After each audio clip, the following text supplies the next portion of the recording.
The midnight visitor. The night was still, save for the gentle lap of waves against the rocky shore. A silver moon hung low over the lake, its light painting the cabin in soft shades of gray and white. Inside, the fire crackled softly, filling the room with a warm glow. Shadows danced across the wooden walls.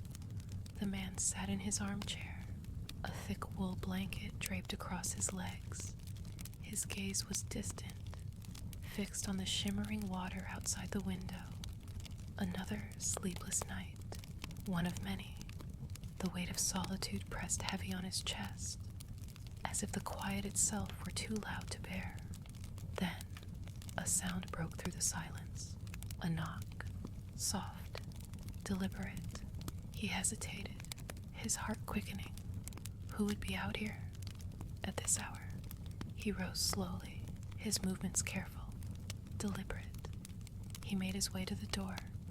As he opened it, the chill of the night swept in, carrying with it the scent of pine and damp earth. A woman stood there, cloaked in the pale glow of the moon.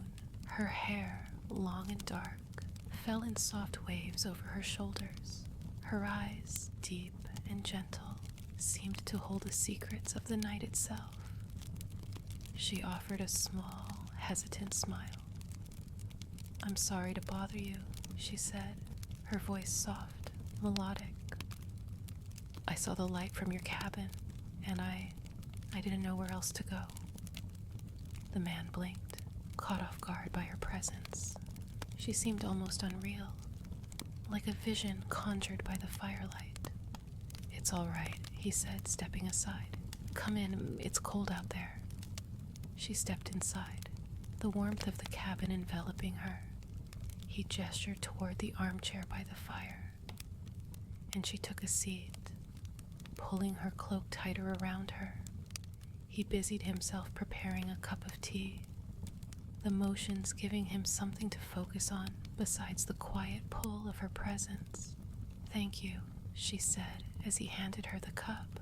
Her fingers brushed his briefly, and he felt a strange sense of calm settle over him. She took a sip, her eyes on the fire.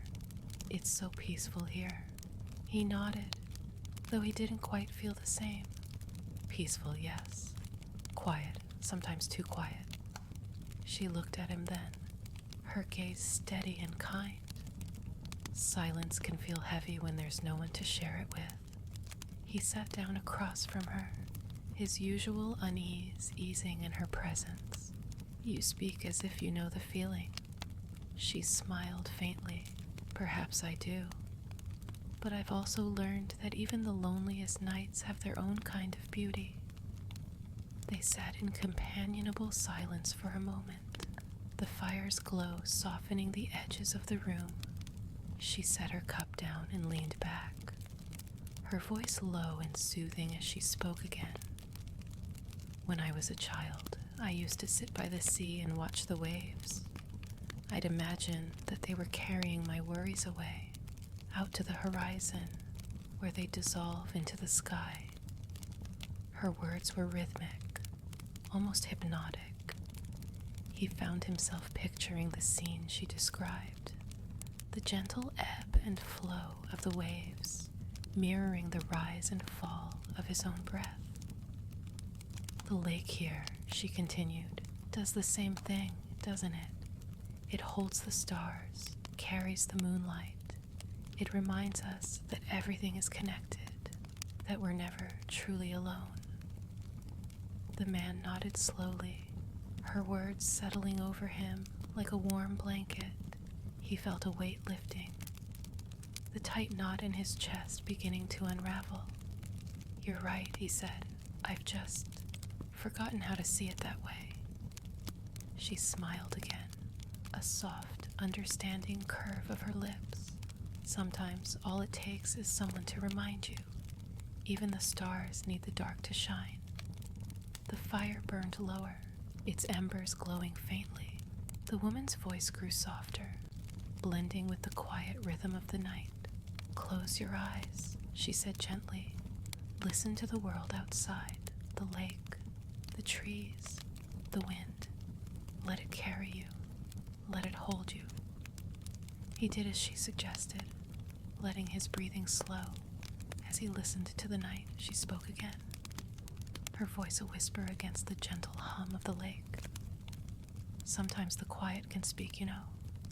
If you listen closely, it has stories to tell, of the trees that stand watch, of the stars that drift, and of the winds that have carried more than just air across their backs.